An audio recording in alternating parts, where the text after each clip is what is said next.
साल 1948 हैदराबाद के 7वें निजाम मीर उस्मान अली खान पर भारत में विलय का दबाव बढ़ता जा रहा था।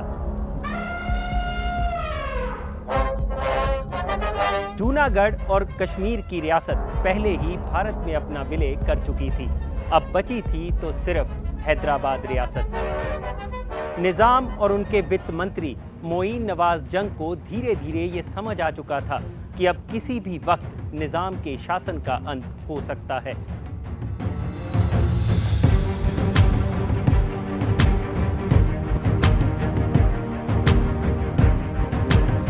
इसी के चलते निजाम के वित्त मंत्री ने उनकी ओर से एक बड़ी रकम भारत के बाहर इंग्लैंड के एक बैंक अकाउंट में ट्रांसफर कर दी। ये रकम थी 10,07,940 पाउंड और जिस खाते में इस पैसे को ट्रांसफर किया गया था वो खाता था लंदन में पाकिस्तान के हाई कमिश्नर हबीब इब्राहिम रहमतुल्लाह का। इस कहानी में मोड़ तब आया जब निजाम ने अपना पैसा वापस मांगा और रहमतुल्लाह ने वो पैसा निजाम को देने से मना कर दिया। इतनी बड़ी रकम को लेकर पाकिस्तान की नीयत बदल चुकी थी।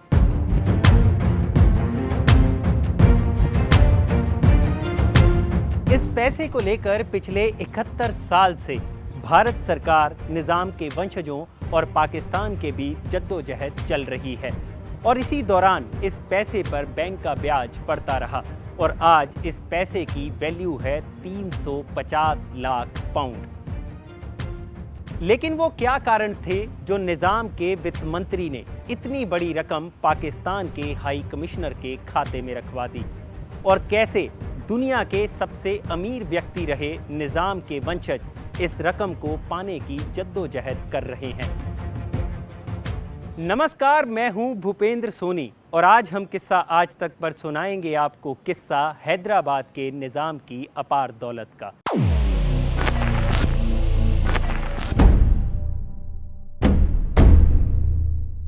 हैदराबाद रियासत का इतिहास लगभग 300 साल पुराना है। समरकंद से आए आसफ जा के ये वंशज पहले मुगलों की रियासत में गवर्नर थे और फिर औरंगजेब के बाद हैदराबाद पर इनका राज हो गया।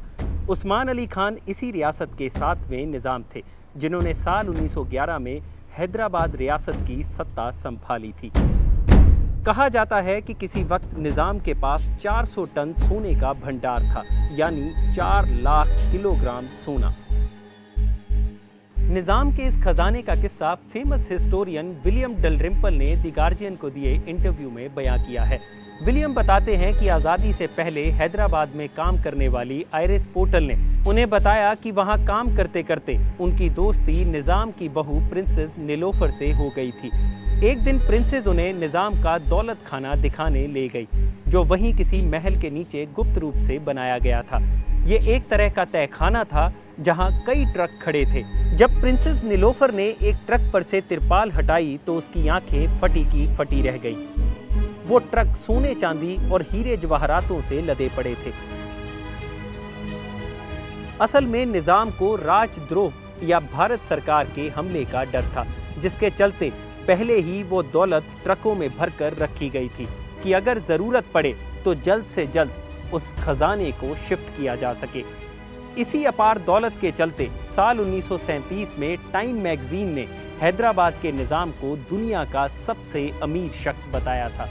1940 में निजाम की संपत्ति 13 लाख करोड़ रुपए के आसपास आंकी गई थी। खैर, साल 1947 आते आते हैदराबाद काफी आगे बढ़ चुका था। उसकी अपनी रेलवे लाइन थी, अपनी सड़क, अपनी करेंसी, यहाँ तक कि अपनी एयरलाइंस भी थी। इस एयरलाइंस का नाम था डेक्कन एयरलाइंस, जिसे निजाम ने टाटा एयरलाइंस के साथ मिलकर खोला था, जिसे 1953 में सरकार ने एयर कॉरपोरेशन एक्ट के तहत इंडियन एयरलाइंस में मिला दिया था। अब बात करते हैं उस रहस्यमयी पैसे की। असल में साल 1947 के बाद से ही हैदराबाद रियासत अपना अलग मुल्क चाहती थी, लेकिन रजाकारों के बढ़ते आतंक और हैदराबाद की पाकिस्तान के साथ बढ़ती नजदीकियां भारत सरकार के लिए चिंता का विषय बन चुकी थी। जिसके चलते 13 सितंबर 1948 को भारत सरकार ने ऑपरेशन पोलो को अंजाम दिया और इस ऑपरेशन के चलते 17 सितंबर 1948 को हैदराबाद रियासत ने भारत के आगे घुटने टेक दिए। बस इसी दौरान वो रहस्यमयी पैसा जिसकी बात हमने वीडियो की शुरुआत में की थी, पाकिस्तान के हाई कमिश्नर के रॉयल बैंक ऑफ स्कॉटलैंड के खाते में जमा करवाया गया था। इस पैसे को लेकर 3 कहानियां सुनाई जाती हैं। पहली कहानी के मुताबिक निजाम के वित्त मंत्री ने ये पैसा उनके भविष्य के लिए पाकिस्तान के हाई कमिश्नर रहमतुल्लाह के खाते में जमा करवाया था। दूसरी कहानी ये है कि इस पैसे से निजाम के वफादारों के लिए 1,03,03 राइफलें खरीदी गई थी ताकि वो भारत सरकार के हमले का जवाब दे सके। तीसरी कहानी के मुताबिक निजाम की मंजूरी के बिना उनके वित्त मंत्री ने ये पैसा रहमतुल्लाह के खाते में ट्रांसफर करवाया था, जो कि किसी गुप्त उद्देश्य से ट्रांसफर किया गया था। लेकिन जैसे ही निजाम को इस बारे में पता चला तो उन्होंने रॉयल बैंक ऑफ स्कॉटलैंड को ये पैसा वापस करने के लिए कहा, लेकिन बैंक ने उन्हें ये पैसा वापस करने से मना कर दिया। बैंक का तर्क था कि ये पैसा निजाम के राजकोष से उनके बैंक में ट्रांसफर किया गया है, ना कि निजाम के पर्सनल अकाउंट से।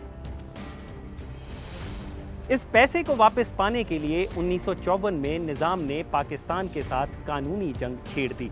उन्होंने यूके हाई कोर्ट में केस कर दिया, लेकिन वहां फैसला पाकिस्तान के हक में हुआ, जिसके चलते निजाम को कोर्ट्स ऑफ अपील में जाना पड़ा, जहां निजाम की जीत हुई। लेकिन पाकिस्तान पैसे के लिए किसी भी हद तक जाने को तैयार था।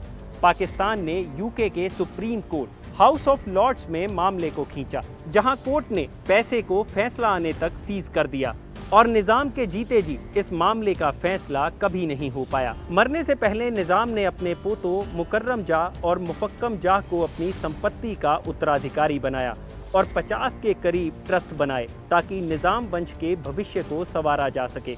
निजाम ने अपनी विल में साफ कर दिया था कि उनकी निजी संपत्ति का बंटवारा सिर्फ उनके 2 पोतों में ही होगा। उनके वंशजों का अधिकार केवल संपत्ति के ब्याज पर होगा। लेकिन निजाम ने यूके में पड़े उस अपार धन के लिए कोई ट्रस्ट नहीं बनाया और आज तक कोई ये साबित नहीं कर पाया है कि वो पैसा हैदराबाद रियासत के राजकोष से ट्रांसफर किया गया था या फिर निजाम के पर्सनल अकाउंट से। 24 फरवरी 1967 को 7वें निजाम के इस दुनिया से चले जाने के बाद उनके पोते मीर बरकत अली खां मुकर्रम जाह को 8वां निजाम घोषित किया गया। लेकिन तब तक हैदराबाद रियासत का बुरा वक्त शुरू हो चुका था। कमाई के साधन कम होते जा रहे थे और खर्चे आसमान छू रहे थे। 7वें निजाम के मरने तक उनके पास 14,000 नौकरों की फौज थी और इतने सारे नौकरों की तनख्वाह देने के लिए आज़ादी के बाद निजाम को अपना कीमती सामान भी बेचना पड़ा था। न्यूयॉर्क टाइम्स में 1967 में छपी एक रिपोर्ट के मुताबिक निजाम के पास 5,000 नौकर ऐसे थे जो महज कागजों में थे, जिनकी जगह उनके घरवाले निजाम से तनख्वाह पाते थे। लेकिन 8वें निजाम ने अपनी ताजपोशी से पहले ही 6,000 नौकरों की छटनी कर दी। इसके पीछे 8वें निजाम ने कारण बताया कि उनके दादा की मृत्यु के बाद भारत सरकार ने प्रिवी पर्स में उन्हें मिलने वाली पेंशन 50 लाख से कम कर 20 लाख रुपए कर दी है, जिसके चलते वो इतना खर्च नहीं उठा सकते। यहाँ तक कि जब निजाम ने गद्दी संभाली तब उनके दादा के गैराज में 56 बेशकीमती कारें थी, लेकिन उनमें से महज 4 कारें ही चलती थी।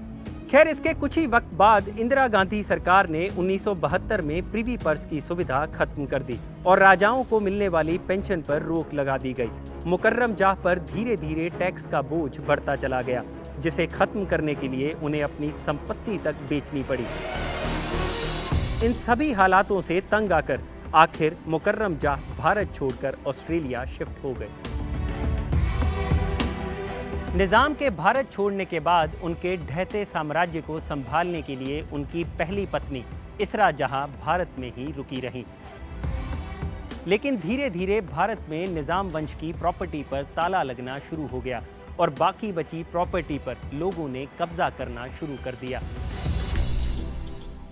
दूसरी तरफ निजाम के वंशजों ने भी प्रॉपर्टी पर अपना अधिकार जताना शुरू कर दिया था। 1994 तक मुकर्रम जाह और उनकी बुआ की बेटी फातिमा फौजिया में भी संपत्ति को लेकर कानूनी जंग शुरू हो चुकी थी। लेकिन निजाम के वंशजों के पास अभी एक चीज बाकी थी और वो थे निजाम के हजारों करोड़ों रुपए के आभूषण। ये आभूषण Hong Kong and Shanghai bank Bombay में रखे गए थे। साल 1995 में भारत सरकार ने इन आभूषणों में से 173 आभूषणों को भारत की धरोहर के तौर पर सहेजने के लिए 218 करोड़ रुपए में खरीद लिया। इन्हीं आभूषणों में शामिल था जेकब हीरा, जिसकी कीमत आज 400 करोड़ रुपए के आसपास आंकी जाती है। कहा जाता है कि 7वें निजाम इस हीरे को पेपर वेट के तौर पर इस्तेमाल किया करते थे। सरकार से मिले इस पैसे में से 40% पैसा मुकर्रम जाह को दिया गया और बाकी 60% पैसा ट्रस्ट के बेनिफिशियरीज में बांट दिया गया। साल 1997 आते आते हैदराबाद रियासत की ज्यादातर प्रॉपर्टी को लूटा जा चुका था। महल खंडर में तब्दील हो चुके थे और उनकी चार दीवारियां धीरे धीरे सिकुड़ती जा रही थी। निजाम की बेशकीमती चीजें कौड़ियों के भाव बाजारों में बेची जा रही थी। खैर, 8वें निजाम की पहली बीवी इसरा जहां ने साल 2001 में निजाम की इस प्रॉपर्टी को अपने बच्चों के लिए सहेजने की कोशिश की, जिसमें किसी हद तक वो कामयाब भी रही। लेकिन इसके लिए उन्हें हैदराबाद माफिया की धमकियों का सामना भी करना पड़ा। शाही परिवार की शान और शौकत धीरे धीरे कम होती चली गई और अब इस शाही परिवार की अगली पीढ़ियां अपने लिए अलग रास्ते तलाश रही हैं। 8वें निजाम के वारिस अजमत स्टीवन स्पील्सबर्ग के साथ कैमरामैन के तौर पर हॉलीवुड में काम कर चुके हैं। कभी पुर्तगाल से पूरे गोवा को खरीदने की चाहत रखने वाले निजाम का ये वंश अब धीरे धीरे अपनी चमक खोता जा रहा है और इसकी उम्मीद टिकी है लंदन से मिलने वाले उन अरबों रुपए पर। लेकिन जिस साम्राज्य की ओर कभी आधी दुनिया की नजर होती थी, आज उसके वंशज गुमनामी के अंधेरों में गुम हो गए हैं।